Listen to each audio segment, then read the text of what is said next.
pull up a seat at the bar. I've been a bartender, and I've worked many happy hours, and I've been to many happy hours. And I named this show The Unhappy Hour because it just seemed like Cleveland sports, the area where I was born. let me clarify. I was born into my regional love for Cleveland sports. You think I would choose this? Look at these colors on the Ricola bag. Look at this orange. I mean, it's fine for what it is, but come on, who really wants orange as the color of your team? And orange isn't even the color. It's brown. They're called the Browns. Or the Frowns or the Clowns. We have been called just about everything, honestly. And unfortunately, we've deserved it. And we're sitting here at 1-5, the worst record in the NFL. Talking about number one overall pick. We're talking about the number one overall pick. We just did this. We did a full crash and burn. Remember Sashi Brown? And the way that Andrew Berry has kicked the can down the road. For future generations, future general managers to handle / dig out from.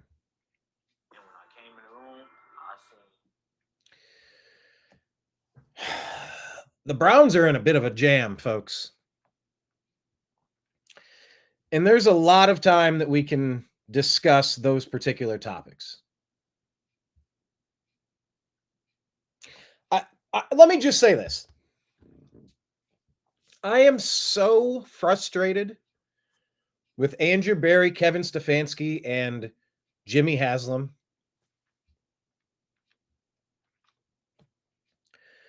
For wasting 3 years in the prime of the career of Myles Garrett, Denzel Ward, Nicholas Jamal Chubb. We had Jacoby Brissett for half a season and Deshaun Watson, who didn't understand the playbook. We had a couple of games last season with him. Injury. And look, Joe Flacco led us to the playoffs.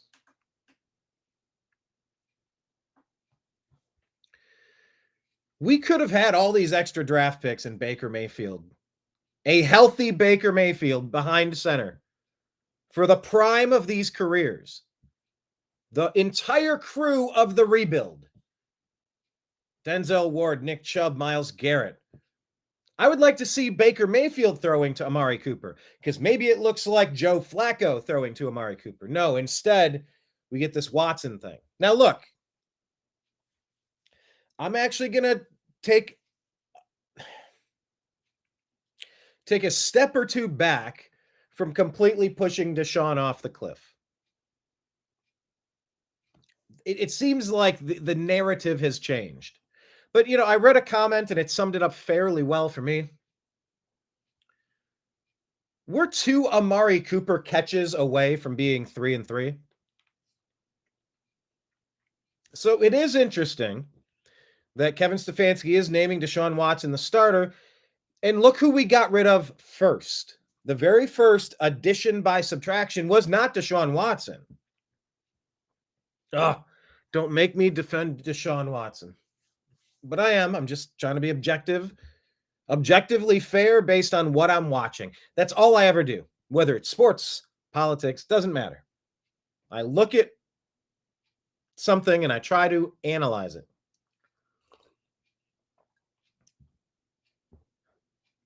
To the best of my ability, and I love reading your comments. So please hit like and subscribe and for everything The Unhappy Hour.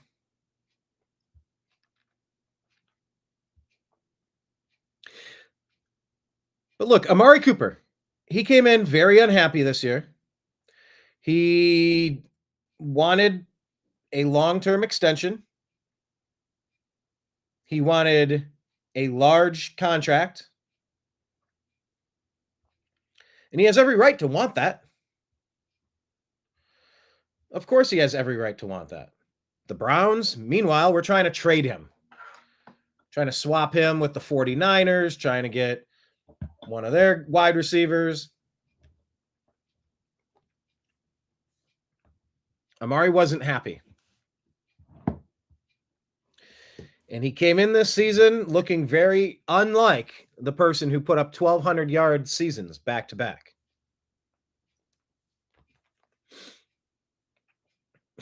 In the storied franchise of the Cleveland Browns, can you believe that we've only had back-to-back 1,000-yard receiving seasons from one wide receiver, and it was Amari Cooper completing that task last year? Can you believe that? The Browns helped invent the game of football. Modern football, as you know it, has the Browns stamp all over it. And it took Amari Cooper to reach such a mundane statistic.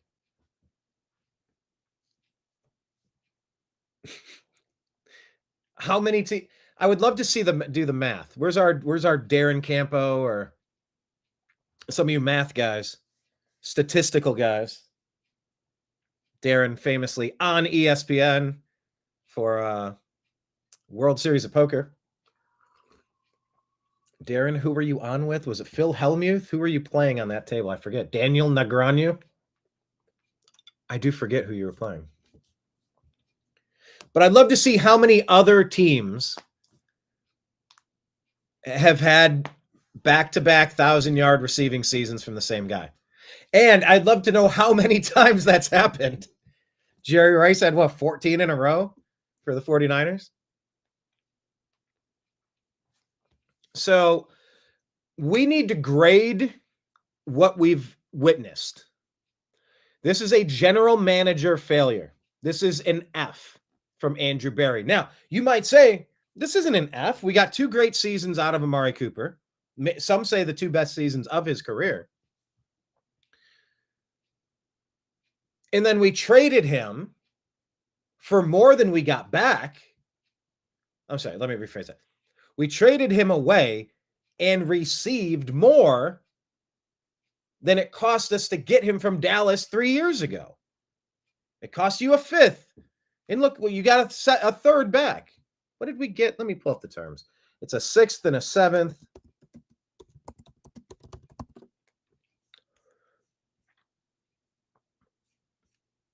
All right. The Bills acquired longtime star wideout Amari Cooper, by the way, who's been dealt by the Raiders and the Cowboys. So there's a cyclical pattern with this player, by the way. Just something to keep in mind. The Bills traded a 2025 third-round pick. That'll be next year, I believe. I know next year is 2025. It's just because the NFL season starts in 24 and then finishes in 25. So then next year it's 25 to 26. Anyway, Bills traded a 2025 third-round pick and a 2026 7th-round pick. So we also get a 7th the next year. And they received back a 6 from us this upcoming season and Amari Cooper. So I don't know how you do that math. Do you just kind of say 7th and 6th round picks come close to canceling out and you take the 3rd and slide it down to a 4th and call it a day?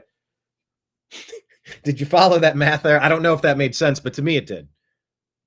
If you're getting a 3rd back, but it's costing you a 6, do you slide down, you get a 7 back, but it's a next year pick, the 2026 7th round pick. So as far as I know, when we're doing fantasy football trades, you trade calculators. If you have to trade an entire year without having that asset, just keeping it sitting on the shelf, it costs you money. It becomes way less valuable because you have an entire one less season to use it. So it's not that valuable. Anyway,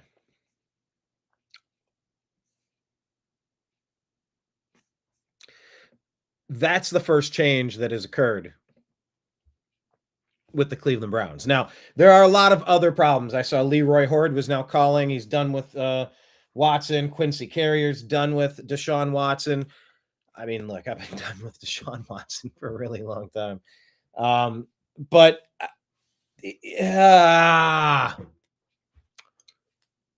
okay. To anyone that says you can't bench Deshaun Watson, if so, you just got to trade the guy. You'll have to cut him and eat his salary. No, you don't.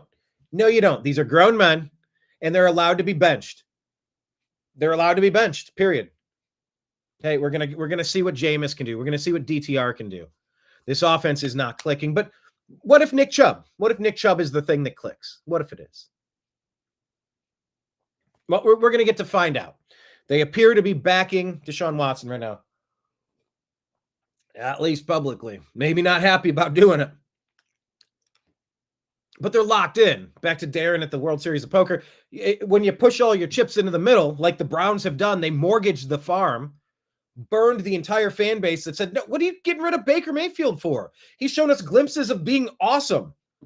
Yeah, he's had some ups and downs, and I don't know, he's a little bit too much of a comedian, and that rubs me the wrong way. It's like you're getting national attention on commercials for the first time ever in Cleveland Browns sports.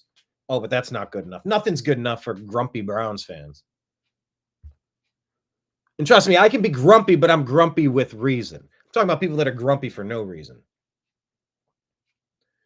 But they mortgaged the farm. We lost 3 first-round picks. We burned our reputation on this potentially creepy Deshaun Watson that it does not seem like the team is rallying behind. The community is not rallying behind. Meanwhile, Baker's crushing it. He's leading the NFL in touchdown passes after 6 weeks. By the way, after winning a playoff game last year and going toe-to-toe with the Lions on the way to where the Lions went to the NFC Championship game last year, when Baker won the Pro Bowl and the Pro Bowl Skills Challenge. I mean, we're not even getting competent quarterback play. But like I was trying to do that trade calculation, the 3rd round pick, the 6th round pick, the 7th, how do I slide the math and go, maybe we received back a 4th and it only cost us a 5th 2 years ago to get him from Dallas. Like we got him for nothing, really. Just take him and take his contract. You can say Andrew Berry did a good job. He got back more than he put in, but you should have handled this issue. This real negative energy has been palpable, and you don't see Amari Cooper dropping balls that hit him in both hands. You messed up his head. Deshaun Watson's got his own issues going on. Lost his dad, tons of lawsuits. I guess he settled another one. You got to get his head right. I don't know. It doesn't look like his arm is shot. They don't go vertical as much as I want them to, but maybe that's because they're not getting open because Amari Cooper's lost a step. He's still a crafty veteran, and he knows where to be, and he can make some great plays. But look, the Browns have said, let's see Jamari thrash. Let's see some more of the other guys on this team. Let me pull up the Browns roster real quick. They've been so inconsequential. I couldn't even remember the name of Cedric Tillman off the top of my head. And I drafted him in my dynasty league. He's just rotting, wasting a bench spot for me.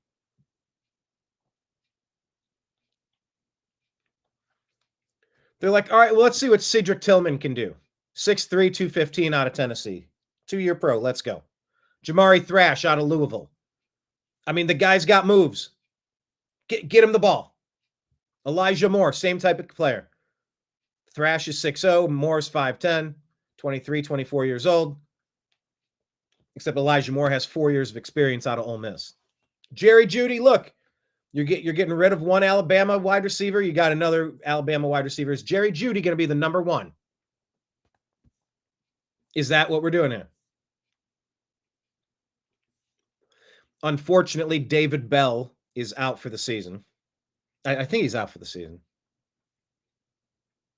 That is too bad because he would have had some opportunities there.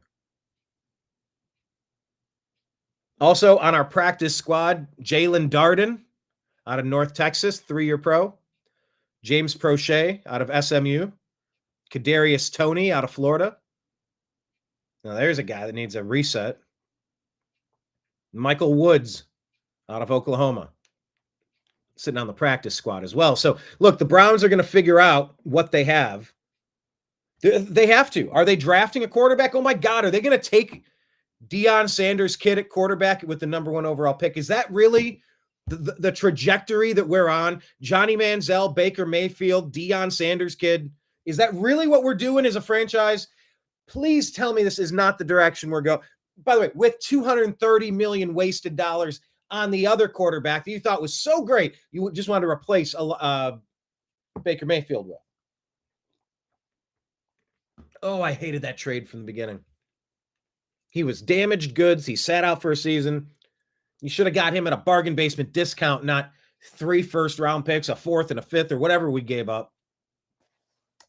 Oh, goodness. Anyway, Browns are going that direction. Let me give you something positive here. I'm actually positive on the Browns. I'm an eternal optimist. What can I say? Anybody that can start off this bad can also turn it around. The comment that I referenced was we were two Amari Cooper receptions away from being a 3-3 team. I mean, we sort of gave the Eagles all they could handle. We had that Giants game. I mean, we were right there. We're right there.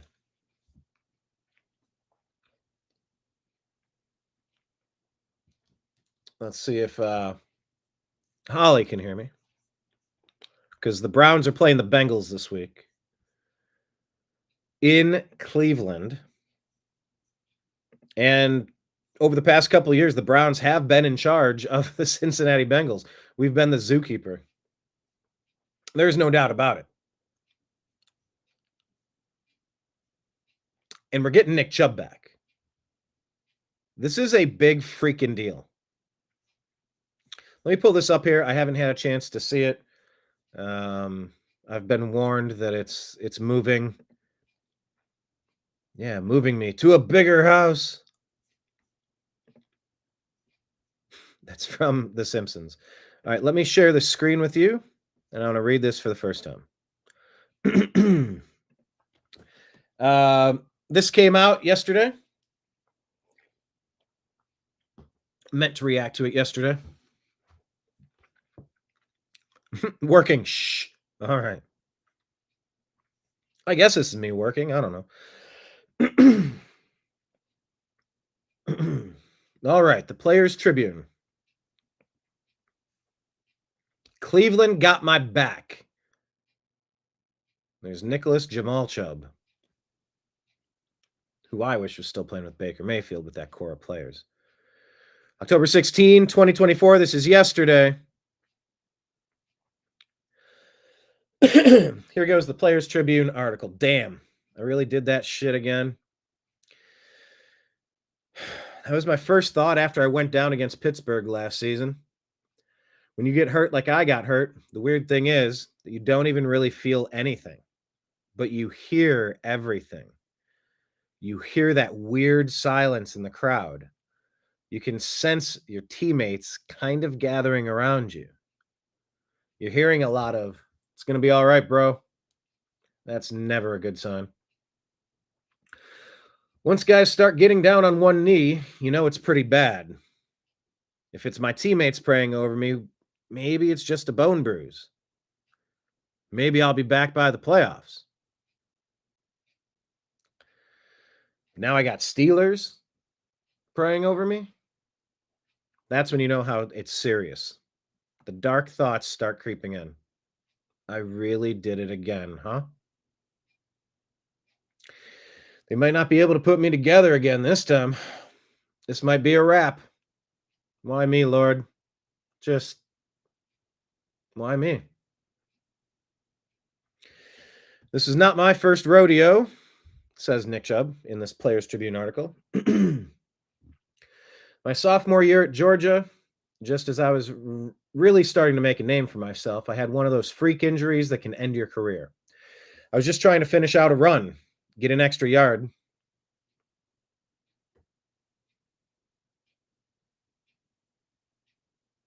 Let me go live again. They took that down. How weird.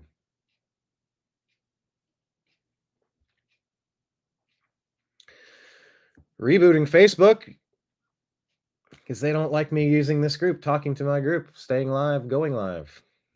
Awesome, Meta. Way to stay out of it again this election cycle. Appreciate you. Anyway, back to this Nick Chubb article on the Players Tribune. This is not my first rodeo. My sophomore year at Georgia, just as I was really starting to make a name for myself, I had one of those freak injuries that can end your career. I was just trying to finish out a run, get an extra yard, and then the next thing I know, my leg buckles under me kind of funny. Then the whole stadium goes silent. I didn't even realize how bad it was until they loaded me into the police SUV to get me to the hospital, and I finally checked my phone. I had like 100 text messages. That's never good when you're in college. You're not that important. I'm seeing prayer hands emojis. I'm seeing Bible verses praying for you, bro. Oh, Lord, what happened? I go on Twitter and my name is trending. The first thing I see is a video of me with one of those warnings like graphic. Viewer discretion is advised. Ugh. Bro, what happened to me? Oh, man. And there he is. I can relate, by the way. I've had a knee blowout. It was ACL. I've had a shoulder blowout. Oh, man. These injury stories. It's the worst part of sports. I continue. Nick Chubb continues in the Players Tribune. I watched the video of me going down almost like it wasn't really me. And I'm like, dang, dude's left leg is bent backwards. It's definitely not supposed to do that. But I was so young and naive and my leg was still numb. So I'm thinking, I'll be back. Don't you worry about it. Whatever happened, I'm the exception. I'm coming back stronger. When I was lying on the ground against Pittsburgh, I wasn't so naive anymore. I had so many mental nails and plates. I'm sorry, metal. I had so many metal nails and plates in my knee from the first one. I'm thinking, please don't let those nails be splintered all over my leg right now. Man, it's like shrapnel. Jeez. I knew what rehab from something like this actually meant. I knew what 9 weeks in a straight knee brace does to a leg. When I finally got out and saw my leg the first time, it had atrophied down to the size of my arm. Yes, that's true. Yes, that's what happened to me. My first day of physical therapy, it was like opening a Snapple bottle. It went, and the quadricep, it popped back. It had completely atrophied. Oh, I'm just remembering all that rehab for that knee. I knew what rehab from something like this actually meant. I knew what 9 weeks in a straight knee brace does to a leg. When I finally got out and saw my leg the first time, it had atrophied down to the size of my arm. I thought I was never going to walk the same again, let alone run. So I'm lying there and I'm thinking, this could be it. I got back to the locker room and they ran the tests. I'm waiting for the results and I grabbed my phone. Like 300 messages. I'm not that popular. Not good. Go on Twitter. It's like deja vu. I'm trending. Now I know not to even watch the video. First tweet I see, LeBron James. Oh, let me swap these so you guys can read along, so it's easier to read.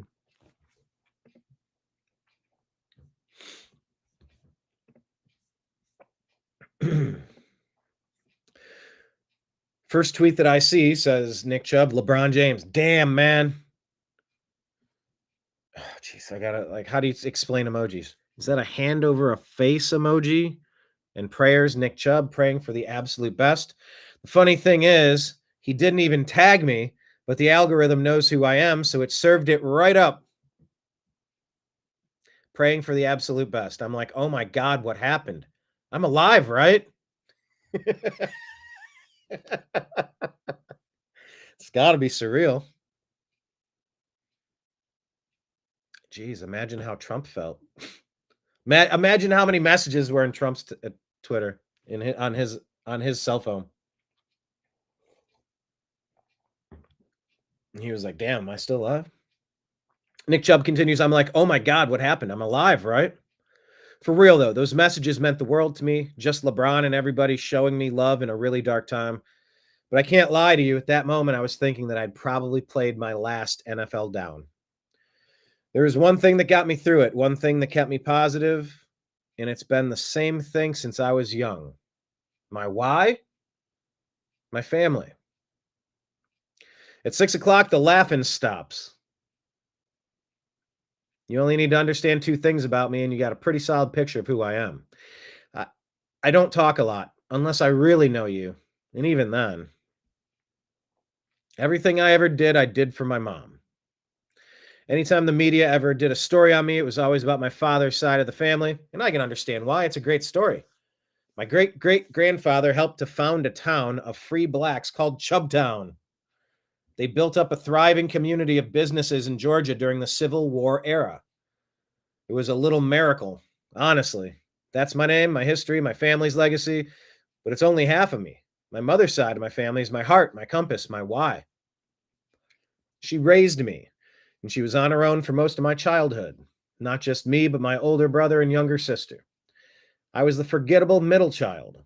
My brother was the super popular star athlete, light skinned.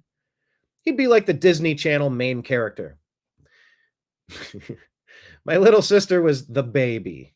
I never even saw her walking anywhere until she was like 6 years old. They used to carry her around like the Queen of England. Me, I was just Nick, chilling by the PS2, minding my business. My mom worked her ass off just to provide for us. She was working double shifts from when I was super young.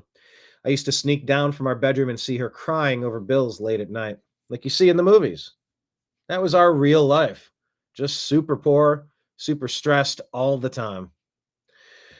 When I was around 10, my mom took on an extra night shift, and so we moved in with our grandma. And my grandma, how can I say this without her taking it the wrong way? Because I love my grandma. My grandma was super strict. Super. She took no mess. When the sun went down at night, we had to stop laughing. At 6 o'clock, the laughing stops. That was the rule, because once the sun went down, that meant it was time to get serious and start thinking about your work the next day. But we were little kids, and so of course we would start cutting up and trying to make each other laugh, right? When we got out of line, she'd make us do the Bart Simpson. You know, the Bart Simpson picture where he's at the chalkboard in detention. My grandma would make us do that in a notebook. Whatever we did, we'd have to write it 100 times. I will not talk back to my grandma. I will not talk back to my grandma. I will not talk back to my grandma. Your hand would be cramping up like crazy. Grandma, I can't. You should have thought about that before you were sassing me. Keep writing. When I say she taught us the value of hard work, let me paint the picture for you. She had this hill in the back of her house, like a bank, real steep, with all these plants and gravel and stuff. And in the summertime, she used to have me and my brother go out there and do landscaping. The queen didn't have to do anything. She'd have us picking weeds from underneath the rose bushes. No gloves, mind you. You ever get cut up by a rose bush? It's not funny. Gloves? I don't got that kind of money. Toughen up. One day she gave us a new assignment. Pick up all the rocks from the bank, load them all into those buckets. Come on now, those rocks ain't gonna move themselves. All day we were gathering up these rocks, and she's out there overseeing us like a project manager or something. Finally, we got all the rocks picked up.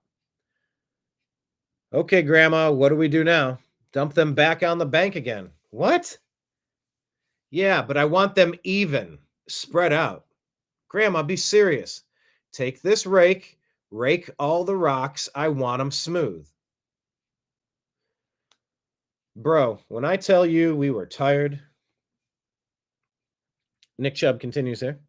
I don't even know what the purpose was. It was some kind of grandma lesson that I'll never fully understand. But you know what? When we were done, it honestly looked amazing. It was like one of those Japanese Zen gardens, bro. And it was one of the best workouts of my life. You have to understand, my grandma was from a different era. A lot of racism, a lot of hardship. That definitely shaped her as a person, and she was trying to shape us for the world. Every night before we went to bed, she would make us stand in front of the mirror and repeat the same mantra. I'm smart, I'm intelligent, and I believe in myself. But we had to say it like we meant it. You couldn't stop until she believed that you were sincere. Say it loud like you mean it. I'm smart, I'm intelligent, and I believe in myself. Don't be mumbling, Nick. She had to hear that bass in your voice. I'm smart, I'm intelligent, and I believe in myself. It worked. I started believing, for real. By the time I got to high school, I really had one mission, and that was to make sure that my mom didn't have to worry about paying for my college tuition. For me, that path was football. But it could have been anything. I just wanted to take care of her and not have her stress about anything.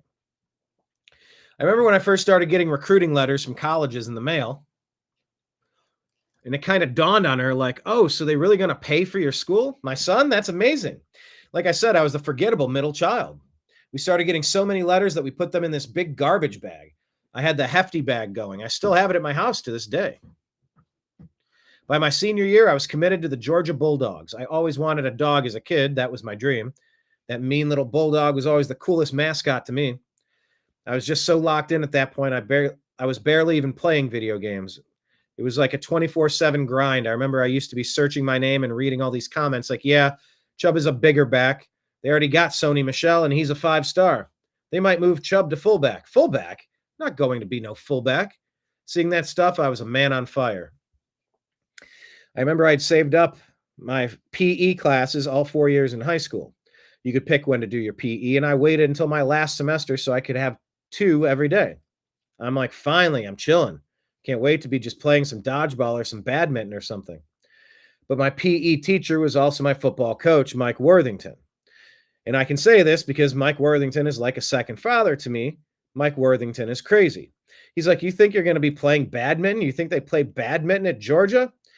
There's literally a picture of our gym class, and you got a bunch of kids playing pickup basketball in the middle of the gym, having the time of their lives, and you can see me over in the corner of the gym doing hot knees on the Vertex machine. Mike got me jumping around cones doing speed work while my buddies are playing freeze tag or whatever.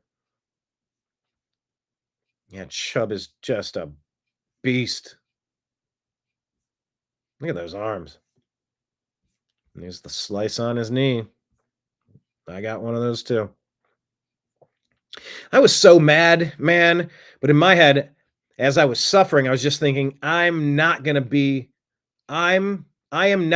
to Georgia to be no damn fullback.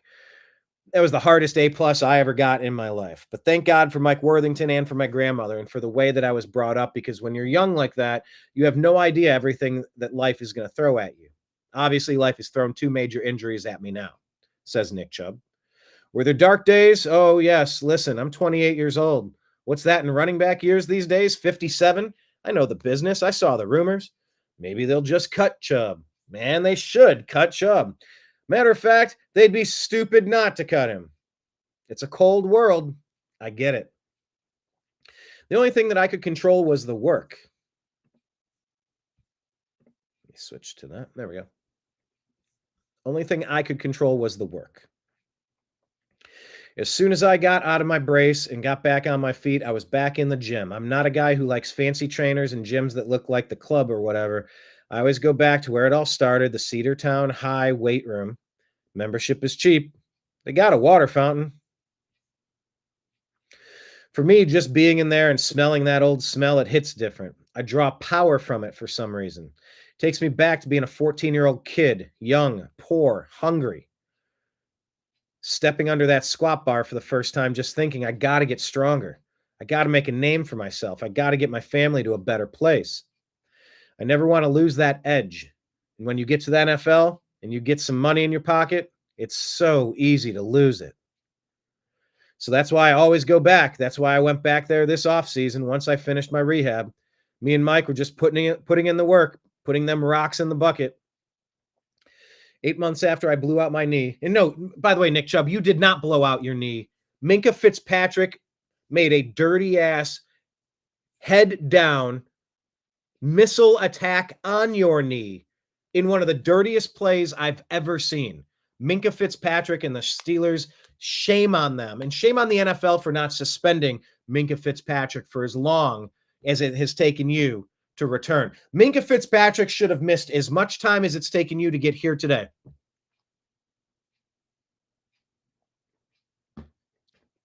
That's my wish for the NFL. What Minkah Fitzpatrick did, just to a casual observer, seems to be obviously an attempt to injure you. So you didn't blow out your knee. Minkah Fitzpatrick blew out your knee. Sorry. But that's important. That's missing here. Anyway, 8 months after Minkah Fitzpatrick blew out your knee on one of the dirtiest hits you've ever seen in football history. Yeah, I said it. Nick Chubb was putting up 540 pounds on the squat rack 8 months after. It's not real work unless you see that bar bending. And that bar does bend. That's nuts. I don't say that to brag at all. I say it because I know how much doubt I had that I'd ever be the same. Back at Georgia, and then again last year. What's amazing to me is how much support I had from the city of Cleveland. I know I'm not a guy who says a lot, but I do read the comments. I saw how much love you guys showed for me. In the NFL these days, that's rare. It seemed like at times Browns fans were the only ones who weren't seeing it as just a business. You believed. So I believed.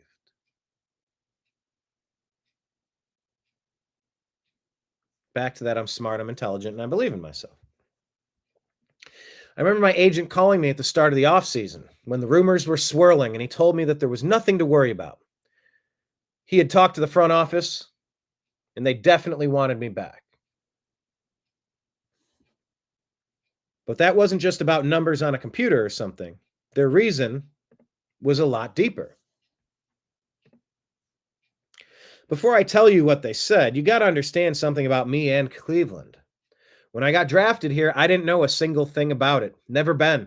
Barely knew where it was. I'm a Georgia boy. All I knew was that they were really, really bad at the time, like historic. On draft night, when I slipped into the second round, it was so crazy because it wasn't just that I slipped. It was that my dog, my roommate Sony, ended up getting, his buddy. It's that my dog, my roommate Sony, ended up getting drafted by the Patriots in the first round. And of course, I was super happy for him. But then my other dog, our roommate Isaiah Wynn, he gets picked by New England too. So I'm sitting there with my family at a Buffalo Wild Wings. And everybody's trying to put on their game face and not act all disappointed. And I'm in the group text with my guys like, man, you're going to Foxborough with Tom and Bill? I had to go to bed that night not knowing who was going to call my name. Next morning, I got to the high school for a workout, and Mike Worthington is on his phone. And we already established how Mike Worthington is a little crazy. So he comes up to me and shows me his phone. He's got ESPN up. It's the draft order. He's pointing at number 35. All he says is, man, when they call you tonight, don't pick up the damn phone. He's pointing right at the Browns logo. Now remember, the Browns had just gone 0-16. 0-16. I wasn't hating on the Browns, but all I'm saying is you weren't exactly picking them in Madden. It was dark days. It was the dark days. Don't pick up the damn phone. So, of course, that night, we're all back at Buffalo Wild Wings, and a couple of minutes into round 2, I get a phone call, 216. I see that Cleveland, Ohio pop up on my caller ID. I go numb. Honestly, can't even remember what the coaches said to me because my family was all jumping up and down and screaming, and I could barely hear anything. I look up at the TVs and I see the legend, the GOAT, greatest of all time, Jim Brown, coming up to the podium to announce the pick for the Browns. Still can't hear anything. Everybody going nuts. Then I see my name flash up on the screen, RB Nick Chubb, Georgia, 216, Cleveland, Ohio. That was the best phone call I ever got.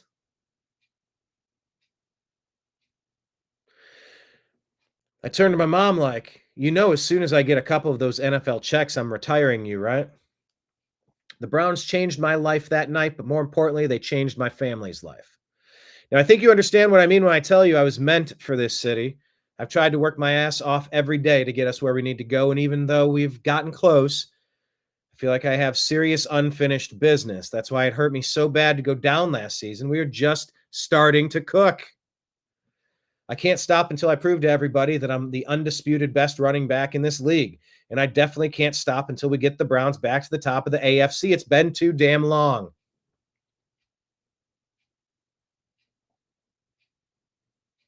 Thank God that I healed. Thank God that I continue to play this great game. Thank God that I get the chance to run it back.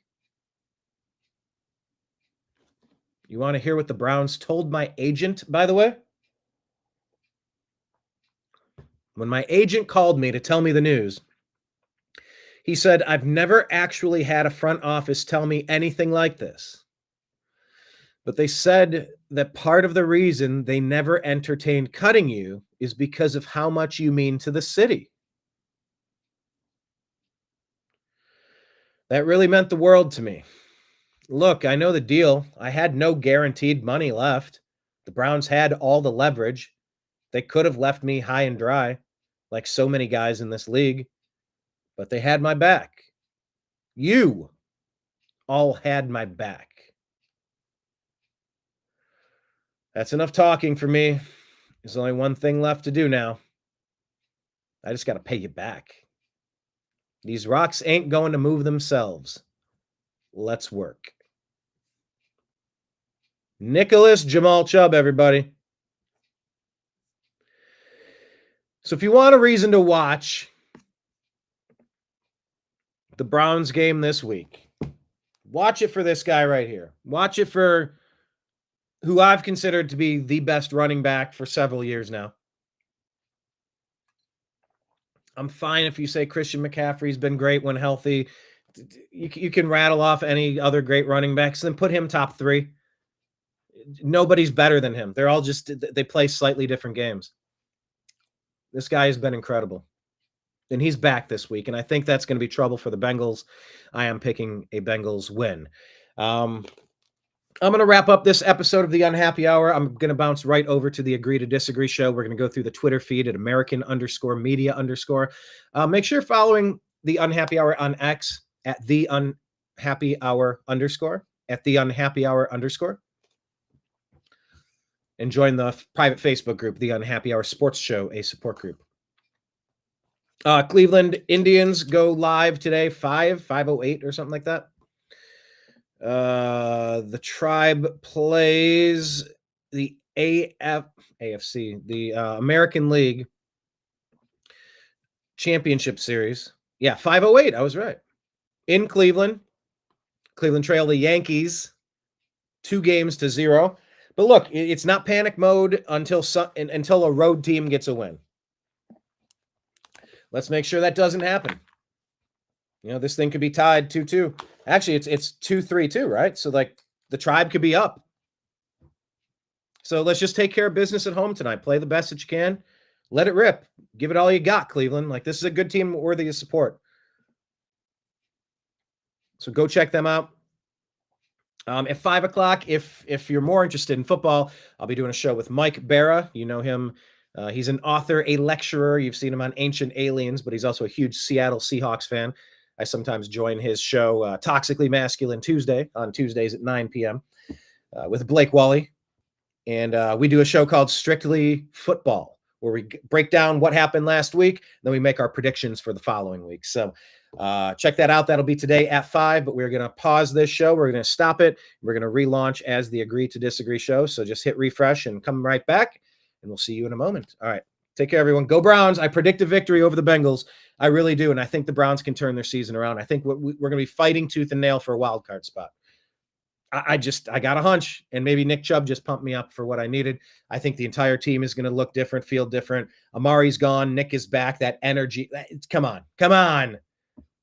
A big difference, a big vibrational difference in that locker room and in that stadium this week. Go Browns. Go Tribe. Let's get the wins. We'll talk to you soon. Take care. Peace. All right. Thank you, everybody in Facebook. Talk to you later.